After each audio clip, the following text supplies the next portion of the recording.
ಒಂದು ಸೀರೆಯಿಂದ ನಾವೊಂದು kids ವೇರನ್ನು ready ಮಾಡಿದ್ದೀವಿ.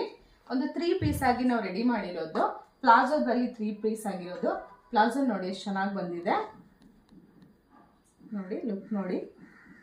ಸೊ ಇದಕ್ಕೆ ನಾವೊಂದು ಜಾಕೆಟ್ ಥರ ಮಾಡಿರೋದು, ಮತ್ತು ಒಳಗಡೆ ಒಂದು ಪೀಸ್ ಸ್ಮಾಲ್ ಆಗಿ ಒಳಗಡೆ ಪೀಸ್ ಮಾಡಿರೋದು, ಮತ್ತು ಜಾಕೆಟ್ ಮಾಡಿರೋದು. ಈ ಥರ ಬರುತ್ತೆ ಲುಕ್ಕು. ಸೊ ಅದೇ ಸೀರೆಯಲ್ಲಿ ಸ್ವಲ್ಪ ಬಟ್ಟೆ ಎಕ್ಸ್ಟ್ರಾ ಇರೋದ್ರಿಂದ ಮತ್ತು ಇನ್ನೊಂದು ಕೂಡ ಡ್ರೆಸ್ಸನ್ನು ನಾವು ಸುಂದರವಾಗಿ ಮಾಡಿದ್ದೀವಿ. ಇಂಡೋ ವೆಸ್ಟರ್ನ್ ಥರ ಇದೆ ಇದು. ತುಂಬ ಚೆನ್ನಾಗಿ ಲುಕ್ ಬರ್ತಾ ಇದೆ.